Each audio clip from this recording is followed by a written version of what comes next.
Bonjour, c'est Cédric. Aujourd'hui, ce sera le troisième épisode de la série Investisseurs riches, investisseurs pauvres. On va parler de la rénovation, on va parler de la relation avec l'entrepreneur, on va parler de la décoration, l'aménagement.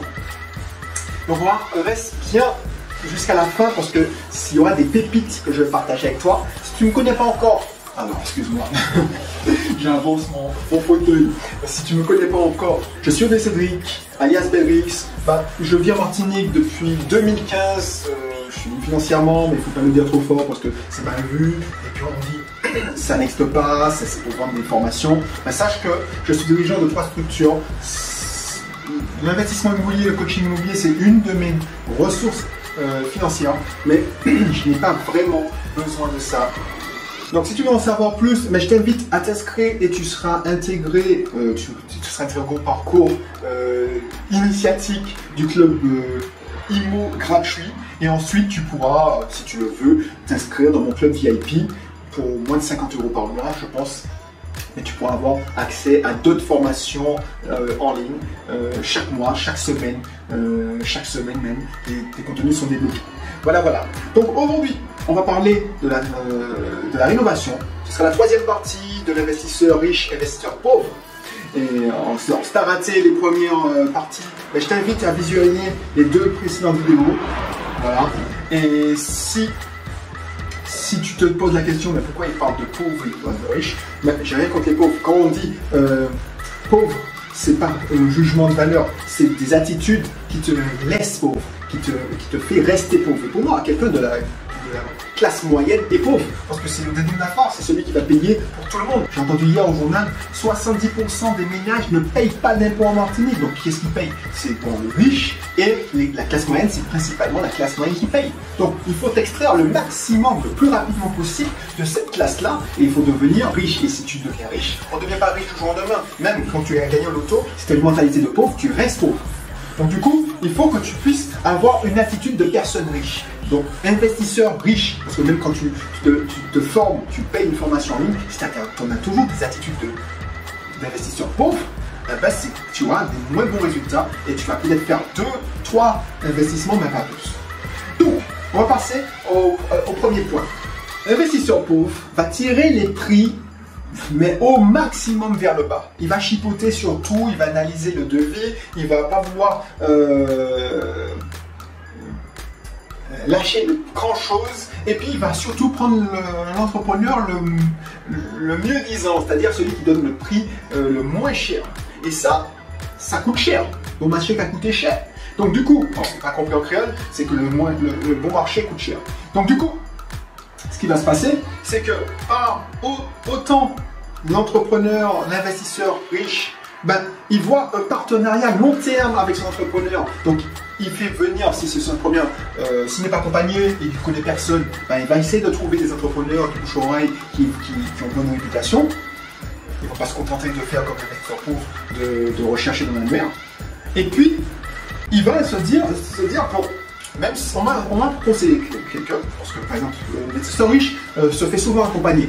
On m'a conseillé cet entrepreneur, ce que je vais faire, c'est que je vais faire confiance à la personne qui est passée par lui, qui a utilisé ce service. Et même si je vais venir quelqu'un d'autre comparer, si c'est 500, si c'est 1000, on va quand même négocier le prix. Mais il va pas chipoter. Et ça fait gagner pas mal de temps. Si tu as 50 allers-retours, il faut savoir que les entrepreneurs, ils sont sur les chantiers. Et ce n'est pas des gens qui sont à leur bureau en train de faire des devis tout le temps. Donc ils prennent sur leur temps libre. Et le temps libre, c'est le samedi, le dimanche. Souvent, les entrepreneurs, et je reçois les devis. Quand ils rentrent du chantier le soir, c'est là qu'ils balancent les devis. Si tu commences à le faire retravailler, tu es catalogué. Quelqu'un qui va être embêtant. Donc il ne va pas faire d'effort et il va refuser. Surtout si c'est un bon entrepreneur qui ne court pas après les chantiers. D'ailleurs, ça me permet de rebondir sur le deuxième point. L'investisseur pauvre ne va pas s'arrêter à 2, 3 entrepreneurs. Il va faire venir au moins 6, 7 entrepreneurs. Et il va faire perdre du temps à tout le monde. Et le problème, c'est qu'il va le dire. C'est-à-dire, oui, il va essayer de faire venir les gens en même temps. Parce qu'il veut économiser son temps et il n'est pas respectueux. Donc, quand les entrepreneurs vont voir ça, ils vont dire non, mon devis va servir de carotte, faire baisser les prix. Moi, je fais des prix soit hyper chers, comme ça, quelqu'un qui, si elle me prend, bah, elle aura le prix et je ne serai pas dégoûté, parce que je ne tiens pas spécialement à ce chantier, ou il va même pas donner de devis. Tu vas essayer de relancer, tu vas l'appeler, et alors parce que les entrepreneurs, souvent très bien, bah non, il perd pas son temps, parce qu'il a autre chose à faire. Au lieu de t'appeler, il préfère avancer sur son chantier. Donc, pense à ça. Ne mets pas la mentalité d'investisseur pauvre. La mentalité d'un investisseur riche, bah, soit il est accompagné, on lui propose, on le met en relation avec un entrepreneur, donc il fait confiance et il gagne pas mal de temps, soit ben, il se cherche par lui-même et puis il se dit ok, bon ben il compare entre trois, puisqu'il a fait la sélection en amont, il ne dérange pas les gens, il a fait la sélection en amont, le bouche à oreille a fait son œuvre, il choisit, allez, deux, et puis la personne à qui il a le meilleur feeling, ben, il le sélectionne, parce que c'est ça aussi, hein, le feeling c'est hyper important, et puis il passe à autre chose, il passe à la suite, parce que tu as besoin d'un devis pour avoir ton financement. Troisième point, effectivement, l'investisseur pauvre va essayer de faire les travaux tout seul ou inclure dans le devis pour faire négocier. Oui, mais si je fais la peinture moi-même, est-ce que tu peux gratter 1000, 2000 euros, 5000 euros? C'est aussi ça, ça dépend de la surface. Ben voilà. Alors que l'investisseur riche a compris que il faut confier à... il faut soit passer par plusieurs artisans et bien coordonner le chantier, et ça c'est en faisant appel à une assistance à maîtrise d'ouvrage ou en mettant même soi-même chef de projet. Donc il faut avoir de la disponibilité, il faut aller sur son chantier tous les jours, il faut planifier le chantier pour que ça puisse que le carreleur ne pose pas le carrelage avant que la peinture ait été faite. Si la peinture a été faite alors que le carrelage a été posé, il faut que le peintre protège le sol. Il y a pas mal de choses à penser. Donc, soit tu passes par un gars qui fait, enfin, un entrepreneur qui gère tous les corps de métier et qui fait appel à éventuellement des sous-traitants, et c'est son problème à organiser le chantier. Soit, ben, tu essaies de gratter et tu le fais dans la peinture. Donc, du coup, ben, justement, tu n'as pas fait la peinture en temps et en heure parce que ce week-end tu n'étais pas disponible. Donc du coup, ça fait ton chantier basculer, glisser dans le temps. Et au lieu de faire un chantier qui va durer 1 mois à tout casser, ah ben ça dure 3 mois, 4 mois. N'aie pas cette attitude d'investisseur pauvre. Franchement, le nerf de la guerre, c'est sortir le bien le plus vite possible. Donc, une fois qu'on t'a fait un report, par exemple, pire, tu n'as pas négocié de report, tu commences à payer une mensualité, regarde si pour économiser 1000 euros, 2000 euros, combien tu perds en énergie et en cash. Quatrième point, ça va avec, hein. Investisseur pauvre, pense économie d'argent. Investisseur riche, pense économie de temps. Il a compris que, un investisseur riche a compris que le temps c'est plus précieux que l'argent. Alors, pour économiser, pour gratter, pour dire tiens, ben, je vais acheter mes carreaux moi-même. Ben, l'investisseur pauvre va faire tous les magasins tous les vendeurs de carreaux. Il va sélectionner le carrelage, il va prendre juste, il a mal évalué le nombre de carreaux s'il n'a pas demandé. Enfin bref, il va chipoter, il va vouloir acheter le matériel parce qu'il va passer par exemple un entrepreneur qui n'a pas de garantie décennale, donc il va essayer de payer ses travaux tout seul, donc il va prendre par exemple un jobber, et un jobber ben, justement tu le payes, donc tu dois acheter tout le matériel pour lui, donc ça va t'économiser pas mal d'énergie. Et puis un jobber ben, justement il n'est pas disponible, c'est pas son métier, donc il est disponible que le week-end, donc du coup ton chantier va prendre encore du retard, et tu vas sortir le chantier au bout de 6 mois. Alors qu'un investisseur riche a compris que tu dois payer à sa juste valeur les bonnes personnes, et pendant qu'ils se prennent la tête sur ton chantier, il faut que le chantier avance, toi tu te concentres sur comment gagner plus de revenus et comment profiter de la vie. Parce que, justement, ça c'est une prime bonus, justement parce que l'entrepreneur, l'investisseur riche, et l'investisseur pauvre, la différence, c'est que l'investisseur pauvre n'a pas voulu investir au maximum sur lui, sur sa formation, sur son accompagnement. Il va se contenter soit de vidéos en ligne gratuites, soit d'échanges dans des groupes gratuits de Facebook, ou de formations en ligne premier niveau. sur l'immobilier, il n'aura pas travaillé son état d'esprit. Donc il va soit surrénover, soit sous-rénover. Et pourquoi? Parce qu'il ne sait pas vendre.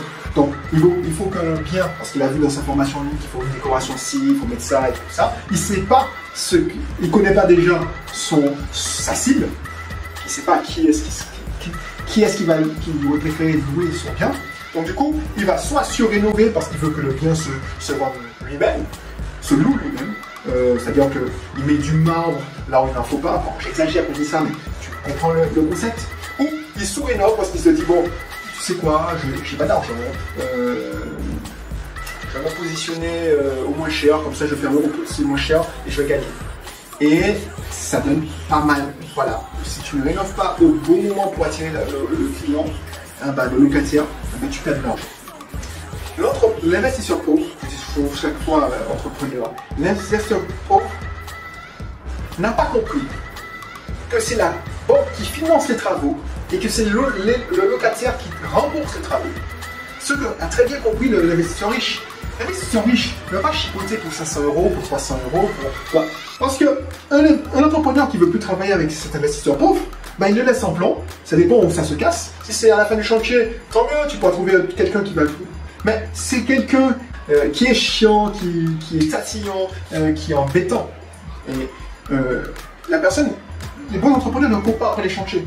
Donc attention à votre communication d'un entrepreneur, d'un investisseur pauvre. Justement, il va être chiant, il va vouloir faire des travaux lui-même, je l'ai déjà répété, il n'a pas compris que les travaux sont financés par la banque et remboursés par le locataire. Donc pour justement économiser, allez, pour 2000 euros, si tu fais un prêt sur 20 ans, ça te coûte casser 15 ans chaque mois. Et dans 15 ans avec l'inflation, dans 10 ans, 15 ans, ce ne sera pas la même valeur que 15 euros de l'époque, de notre époque. Donc pourquoi tu embêtes tout le monde, sachant que ça fait prendre ton retard au chantier. C'est-à-dire que faut se mettre à la place de l'entrepreneur. Si il sait que tu vas chipoter, tu vas prendre du temps à le payer, parce que tu prends en otage sa facture, tu le payes quand tu es satisfait soi-disant, il va se passer, c'est qu'il va te mettre de côté, il va faire avancer quelqu'un qui paye. Un investisseur riche, qui ne chipote pas, qui investit sur lui, qui investit aussi, il préfère payer 100, 500 euros de plus, mais il trouvera son compte. Et puis, justement, c'est en montrant qu'on paye promptement, qu'on ne prend pas du temps pour payer, que les gens sont motivés et que des fois, il y a des cadeaux qui sont offerts. C'est un imprévu, il y a un chauffe-eau qui a coulé, allez, on va s'arranger, je t'offre la main-d'œuvre. Voilà, c'est comme ça que ça marche. Parce que l'investisseur riche, c'est que c'est un travail à long terme. C'est-à-dire qu'il ne dit pas je fais un entrepreneur à venir pour un coup. Il dit c'est un entrepreneur qui est justement que je vais mettre sur le deuxième, troisième. Il constitue son équipe. Donc tous ces conseils-là, c'est hyper important parce que je le vois tous les jours. Je gère ces soucis tous les jours. C'est mon travail. Donc pour ceux qui sont accompagnés, ils ont les mauvais réflexes, c'est normal. Et c'est pour ça qu'on travaille dessus et on arrondit les angles avec les partenaires. Donc, n'hésite pas, si ça t'intéresse de l'investissement immobilier, tu veux passer à l'action, tu vas te dire, oui, effectivement, je faisais ça, pourquoi pas te prendre un accompagnement. Et pour ça, regarde dans la description, tu auras un lien pour t'inscrire à mon club et si tu suis le process, tu pourras justement t'inscrire au numéro binaire et avoir peut-être un échange avec moi. Voilà, allez, on se retrouve pour le 4e épisode, le dernier épisode de la série Investisseur riche et Investisseur pauvre. C'est quoi? Une fois qu'on a trouvé le bien, financé le bien, rénové le bien, équipé le bien et décoré le bien, on va le mettre sur le marché et on va le louer. Et on va voir la différence d'attitude et de mentalité entre l'investisseur pauvre et l'investisseur riche. A tout de suite.